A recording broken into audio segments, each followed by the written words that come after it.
दोस्तों, आज मैं आपके लिए 2010 में रिलीज हुई एक अमेरिकन हॉरर मूवी लाया हूँ जिसका नाम है द वार्ड।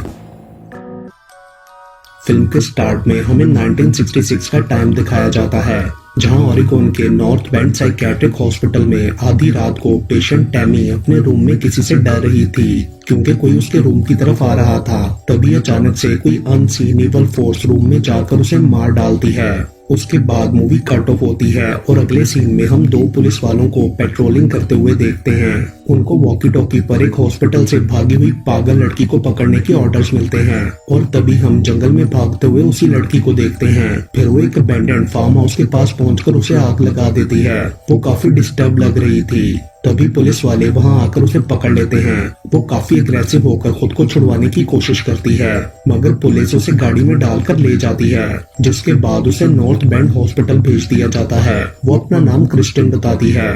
उसकी बॉडी पर काफी निशान थे और उसने हाथ पर कोई एड्रेस भी लिख रखा था। उसे स्पेशल वार्ड में रखा जाता है ताकि वो किसी और को नुकसान न पहुंचाए। देन एक मेल नर्स रॉय उसे वार्ड में ले जाता है। वहां पर दूसरी नर्स क्रिस्टन को उसके रूम में ले जाती है। क्रिस्टन हॉल में दूसरी 4 पेशेंट्स को भी देखती है। नर्स उसके रूम के बाहर से टैमी नाम मिटाकर क्रिस्टन लिखती है और फिर उसे आराम करने के लिए रूम में लेटा देती है।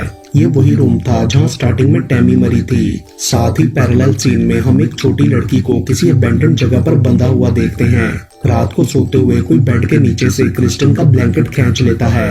आंख खुलने पर वो ब्लैंकेट को ढूंढने लगती है और फिर बेड के नीचे से ब्लैंकेट लेने पर उसे साथ में एक टूटा हुआ ब्रेसलेट भी मिलता है, जिसे वो अपने पास रखकर जमीन पर ही सो जाती है। नेक्स्ट मॉर्निंग डॉक्टर स्टिंगर उससे मिलने आता है, जो कि उसका ट्रीटमेंट करने वाला था।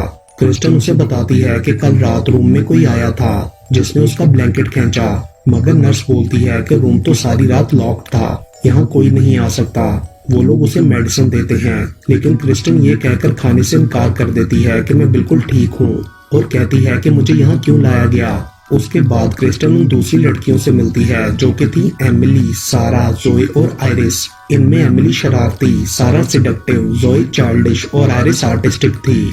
एमिली क्रिस्टन से पूछती है कि क्या तुम यहाँ हमें बचाने आई हो। ये सुनकर क्रिस्टन थोड़ा हैरान होती है और आयरिस एमिली से कहती है कि तुम इस नई लड़की को मत डराओ। तभी रॉय वहाँ आकर क्रिस्टन को डॉक्टर के पास ले जाता है। वो दोबारा पूछती है कि मैं यहाँ क्यों हूँ, तो डॉक्टर कहता है कि इसका आंसर हम मिलकर ढूंढेंगे। कल जो हुआ उसके बारे में तुम्हें कुछ याद है? जिस पर क्रिस्टन कहती है कि मुझे बस आग याद है। डॉक्टर पूछता है कि तुम वहाँ क्यों गई? उसका एड्रेस भी तुम्हारे हाथ पर लिखा था, क्या तुम इससे पहले भी वहाँ जा चुकी हो? मगर क्रिस्टन बोलती है कि उसे अपने पास्ट की कोई बात याद नहीं, लेकिन वो बिल्कुल ठीक है, उसे यहाँ से जाने दिया जाए। डॉक्टर उससे कहता है कि मैं सिर्फ तुम्हारी हेल्प कर रहा हूँ क्योंकि तुम एक कंफ्यूज और डिस्टर्ब लड़की हो। क्रिस्टन वहाँ से एक नाइफ चुरा लेती है और रात को जब सब सो जाते हैं तो वो नाइफ से रूम का लॉक खोलकर बाहर निकल जाती है। वो उधर से भागना चाहती थी, लेकिन जब वो वार्ड के मेन डोर को खोलने की कोशिश करती है तो रॉय वहाँ आकर उसे पकड़ लेता है और वापस रूम में ले जाकर बंद कर देता है। पैरेलल सीन में हम दोबारा किसी लड़की को एक जगह किडनैप देखते हैं। रात को सोते हुए क्रिस्टन की किसी आवाज से आंख खुलती है तो उसे अपने रूम के बाहर कोई स्पिरिट नजर आती है, जो कि बाद में गायब हो चुकी थी। अगले दिन वो फिर सब लड़कियों से मिलती है। आयरिस उससे बोलती है कि वो उसका स्केच ड्रॉ करना चाहती है। ड्राइंग बनाते हुए क्रिस्टन नोटिस करती है कि ऊपर विंडो से कोई कपल उसे देख रहा था। उसके पूछने पर आयरिस बताती है कि ये सैड पीपल हैं जो अक्सर हमें देखने आते हैं। फिर वो डॉक्टर के बारे में बात करते हुए कहती है कि वो डॉक्टर बहुत अच्छा है और ये हमें किसी एक्सपेरिमेंटल थेरेपी की तरह डील कर रहा है। तभी क्रिस्टन बताती है कि मैं कल रूम के बाहर किसी लड़की को देखा था और उससे पिछली रात भी कोई मेरे रूम में आया। ये सुनकर आयरिस बोलती है कि ये नामुमकिन है, तुम इस जगह को खुद पर हावी ना होने दो, मतलब ये सिर्फ तुम्हारी हेलुसिनेशन होगी।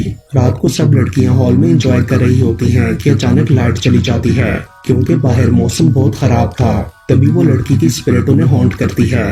क्रिस्टन जोए को अपने साथ लगा लेती है क्योंकि उसे अंधेरे से डर लगता था। अचानक से लाइट आ जाती है और सब नॉर्मल हो जाता है। नेक्स्ट सीन में नर्स के बाहर जाने पर क्रिस्टन उसके कैबिन की तलाशी लेती है, मगर उसे वहाँ कुछ नहीं मिलता। एमिली भी वहाँ आकर उसकी मदद करती है और सारा उससे कहती है कि तुम्हें यहाँ नहीं आना चाहिए था। उसके बाद वो लड़कियां शावर ले रही होती हैं तो बाकी सबके जाने के बाद वही लड़की की स्पिरिट क्रिस्टन पर अटैक कर देती है।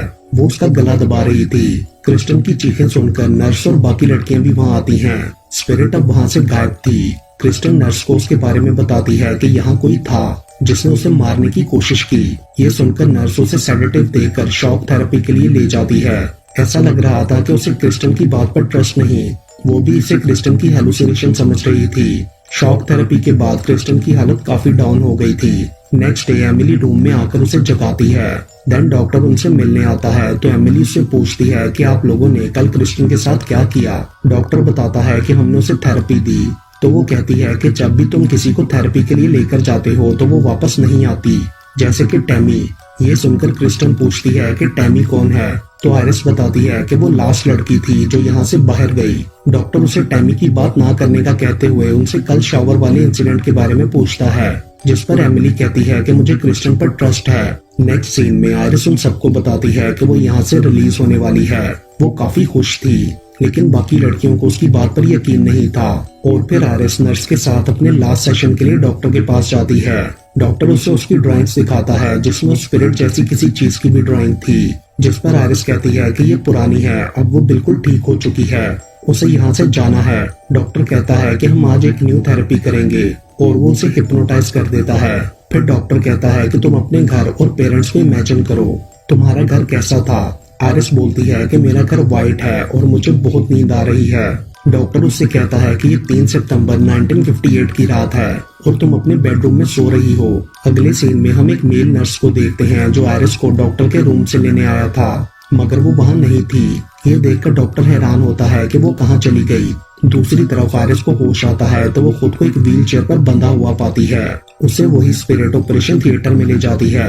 आयरिस उसे देखकर सॉरी बोलने लगती है, मगर वो स्पिरिट फिर भी उसकी आइज में कोई टूल घुसा के उसे ब्रूटली मार डालती है। रात को क्रिस्टन जोई के साथ नर्स से आयरिस का पूछती है, मगर वो उसे जवाब दिए बगैर रूम में सोने भेज देती है। अगले सीन में हम फिर उस किडनैप बच्ची को देखते हैं जिसके पास एक आदमी आता है। दूसरी तरफ क्रिस्टन नेक्स्ट डे सब लड़कियों से आयरिस का पूछती है तो वो कहती है कि शायद वो सच में घर चली गई हो, मगर क्रिस्टन को ऐसा नहीं लगता। वो आयरिस के रूम में जाकर चेक करती है जहाँ उसकी स्केच बुक पड़ी थी, मतलब आयरिस घर नहीं गई थी। क्रिस्टन जाकर उसके बारे में नर्स से पूछती है, मगर वो कुछ नहीं बताती। देन क्रिस्टन आयरिस की स्केच बुक देखती है तो उसमें एक लड़की एलिस का भी स्केच था और उस स्पिरिट का भी, और उस पर एलिस हुडसन लिखा था, यानी वो स्पिरिट एलिस की थी। ये देखकर क्रिस्टन कंफ्यूज हो जाती है। तभी उसे टूटे हुए ब्रेसलेट का ख्याल आता है और उसे अरेंज करने पर भी उस पे एलिस लिखा था, यानी वो भी एलिस का था। जिसके बाद वो डॉक्टर के पास जाकर पूछती है कि क्या उसने कभी किसी एलिस नाम की लड़की को ट्रीट किया था। तो डॉक्टर उससे क्रॉस क्वेश्चन करता है कि ये नाम तुमने कहाँ से सुना। क्रिस्टन उसे बताती है कि एलिस वही लड़की है जिसकी स्पिरिट ने मुझ पर शावर में अटैक किया था। आयरिस के साथ क्या हुआ और इस हॉस्पिटल में लड़कियां क्यों गायब हो रही हैं? जब मैं आई थी तब भी नर्स ने एक लड़की का नाम मिटाया था। इस हॉस्पिटल में घोस्ट है, क्या उसने उन्हें मार दिया? ये सुनकर डॉक्टर कहता है कि मैं तुम्हारे सवालों का जवाब नहीं दे सकता, इनके जवाब तुम्हें खुद ढूंढने होंगे। ये सुनकर क्रिस्टन एग्रेसिव हो जाती है और रॉय उसे वार्ड में ले जाता है। वहाँ वो बाकी लड़कियों से एलिस के बारे में पूछती है और एलिस का नाम सुनकर वो लोग थोड़ा घबरा जाती हैं। देन एमिली उसे बताती है कि एलिस भी यहाँ की एक पेशेंट थी, मगर वो चली गई। ये सुनकर क्रिस्टन भी वहाँ से जाने का प्लान करती है और कहती है कि मैं आयरिस को भी ढूंढूंगी, तुम लोग भी मेरे साथ चलना। एमिली कहती है कि तुम नहीं जा सकोगी, मगर क्रिस्टन मोटिवेटेड थी। वो जोई से उसका कॉइन लेती है जो जोई हर वक्त अपने मुंह में रखती थी। जोई कहती है कि वो हमें नहीं जाने देगी। देन क्रिस्टन एमिली के साथ मिलकर डोर लॉक में टिश्यू घुसा देती है ताकि वो पूरी तरह लॉक ना हो, और वो दोनों रात को सबके सो जाने के बाद भागने का प्लान करती हैं। रात को नर्स क्रिस्टन को मेडिसिन खिलाने के बाद एश्योर करती है कि उसने खा ली, मगर क्रिस्टन ने मेडिसिन छुपा ली थी। और फिर सबके सो जाने के बाद वो एमिली को लेकर बाथरूम में जाती है। जोई के कॉइन की हेल्प से वो डक्ट खोल लेती है और फिर वो दोनों डक्ट के रास्ते से होती हुई हॉस्पिटल के दूसरे हिस्से में पहुंचती हैं। उधर वो एक रूम में जाती हैं ताकि आयरिस को ढूंढ सकें। वो एक मॉर्ग था। एमिली वहां से 2 नाइफ्स उठा लेती है। तभी अचानक उन्हें किसी के आने की आवाज आती है और वो दोनों अलग अलग छुप जाती हैं। जब कुछ देर बाद क्रिस्टन बाहर निकलती है तो एमिली वहां नहीं होती। अचानक एक बॉक्स में से आवाज आने लगती है और जब क्रिस्टन खोलती है तो उसे स्पिरिट का क्रीपी सा हाथ नजर आता है। क्रिस्टन डर कर वहां से बाहर को भागकर ऊपर वाले फ्लोर पर पहुंच जाती है, जहां अचानक उस स्पिरिट को अपने सामने देखकर वो गिर के बेहोश हो जाती है। वहां से रॉय उसे उठाकर रूम में ले जाता है। अगले सीन में हम दोबारा उस किडनैप लड़की को देखते हैं जिसकी तरफ वो आदमी जबरदस्ती करने के लिए बढ़ रहा था। क्रिस्टन के सुबह उठने पर एमिली उसके पास आकर बताती है कि मुझे नर्सेज ने पकड़ लिया था क्या तुम्हें आयरिस मिली? जिस पर क्रिस्टन कहती है कि नहीं, वो मर चुकी है और अगर हम यहाँ से ना भागे तो अगली बारी हमारी होगी, हमें भागने की दोबारा कोशिश करनी होगी। मगर एमिली बोलती है कि यहाँ से कोई बाहर नहीं जा सकता। दूसरी तरफ सारा रॉय से फ्लर्ट करने की कोशिश करती है तो वो उसमें कोई इंटरेस्ट नहीं दिखाता और दूर रहने का कहता है और इस बात का गुस्सा वो जाकर एमिली और जोई पर निकालती है। एमिली टीवी का वॉल्यूम बढ़ा देती है ताकि उसकी आवाज ना सुन सके, जिस पर सारा गुस्से में वहाँ से चली जाती है। लेकिन तभी एलिस की स्पिरिट के सामने आने पर वो जोर से चिल्लाते हुए किचन में भागती है। टीवी का वॉल्यूम तेज होने की वजह से किसी को उसकी आवाज नहीं आती। एलिस सारा को पकड़कर थिएटर में ले जाती है।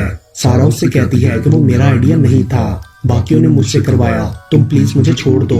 मगर एलिस उसे इलेक्ट्रिक शॉक देती है, इतने हाई फ्रीक्वेंसी का कि उससे सारा की बॉडी जलने लगती है और उसकी डेथ हो जाती है। क्रिस्टन सारा के रूम में जाकर देखती है तो उसका सामान पैक्ड था। ये देखकर एमिली बोलती है कि शायद सारा को एलिस ले गई और वो हमें भी ले जाएगी। उसकी बात सुनकर जोई जोर जोर से रोने लगती है। क्रिस्टन नोटिस करती है कि जोई के स्टफ टॉय पर एलिस हुडसन लिखा है, मतलब ये उसी का था। जोई कहती है कि इन सब ने एलिस के साथ कुछ किया था तो क्रिस्टन एमिली से पूछती है कि तुम लोगों ने उसके साथ क्या किया, लेकिन एमिली की बजाय जोई बताती है कि एलिस बहुत बुरी थी, वो हम सबको हर्ट करती थी, इसलिए सबने टैमी के कहने पर मिलकर उसे मार डाला, टैमी के ही रूम में, और तब से उसकी स्पिरिट यहाँ है। अपने बदले के लिए वो एक एक करके उन सबको मार रही थी। ये सुनकर क्रिस्टन बोलती है कि वो मेरे पीछे क्यों है, मैंने तो उसके साथ कुछ नहीं किया। वो जोई से कहती है कि हमें जल्दी यहाँ से निकलना होगा और वो एमिली को लेने जाती हैं।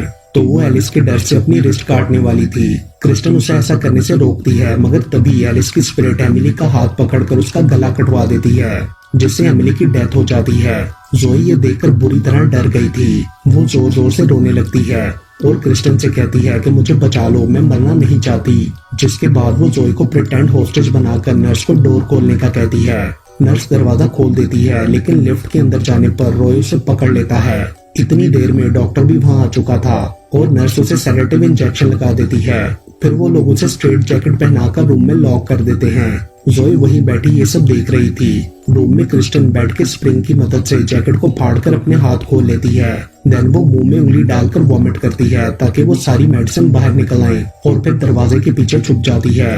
आवाजें सुनकर नर्स उसे चेक करने जाती है तो क्रिस्टन उसे मारकर वहाँ से भाग जाती है।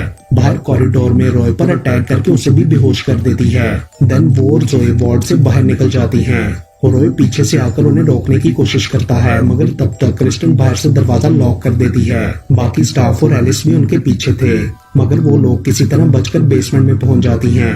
वहां पर एक छोटे से ऑफिस कैबिन में लगी लिफ्ट के थ्रू क्रिस्टन जोई को ऊपर भेजती है और खुद लिफ्ट के वापस आने का वेट करने लगती है। मगर उस लिफ्ट में एलिस की स्पिरिट भी थी जो जोई को मार डालती है। एक नर्स क्रिस्टन को पकड़ने ही वाला होता है कि तब तक वो लिफ्ट में बैठ जाती है। लिफ्ट उसे ऊपर एक रूम में लाई थी जहां उसे खून नजर आता है। तभी एलिस सामने आकर उस पर अटैक कर देती है। क्रिस्टन वहां से भागने की कोशिश करती है मगर नहीं जा सकती और उन दोनों में काफी लड़ाई होती है और एट लास्ट क्रिस्टन एक एक्स से उसको जख्मी कर देती है और स्पिरिट नीचे गिर जाती है। क्रिस्टन वहां से वापस डॉक्टर के रूम में जाती है जहां सब कुछ बिखरा हुआ था। तभी उसे एलिस हुडसन की फाइल मिलती है जिसमें बाकी सब लड़कियों के भी नाम लिखे थे। इतनी देर में डॉक्टर भी वहां आ जाता है और क्रिस्टन उसकी नेक पर कांच रखकर उसे सच बताने का कहती है, जिसके बाद डॉक्टर बोलता है कि एलिस हुडसन तुम्हारा नाम है। ये सुनकर क्रिस्टन शॉक्ड हो जाती है। डॉक्टर उसे एक आर्टिकल दिखाते हुए कहता है कि तुम्हें 3 सितंबर 1958 की रात को तुम्हारे घर से किडनैप कर लिया गया था। तुम्हें 2 महीने तक एक फार्म हाउस की बेसमेंट में बंदी बनाकर रखा गया। ये वही फार्म हाउस था जिसे तुमने आग लगाई थी। उस वक्त तुम्हारी एज 11 साल थी। इतने दिन तुम्हें जिस हाल में भूखा प्यासा रखा गया वो एक नाइटमेयर था और इससे बचने के लिए तुम्हारे पास सिर्फ डेल्यूजन का रास्ता था। इस ट्रॉमा से निकलने के लिए तुम्हें मल्टीपल पर्सनैलिटी डिसऑर्डर हो गया। उन पर्सनैलिटीज ने तुम्हें ट्रॉमा से निकलने में मदद तो दी, लेकिन वो इतनी डोमिनेंट हो गई कि तुम अपनी असली पहचान भूल गई। इतने सालों की थेरेपी के बाद हम तुम्हारी सब पर्सनैलिटीज को आइसोलेट करके एक्सपेरिमेंट के थ्रू खत्म कर रहे थे, लेकिन तभी तुम में एक नई पर्सनैलिटी क्रिस्टन आ गई।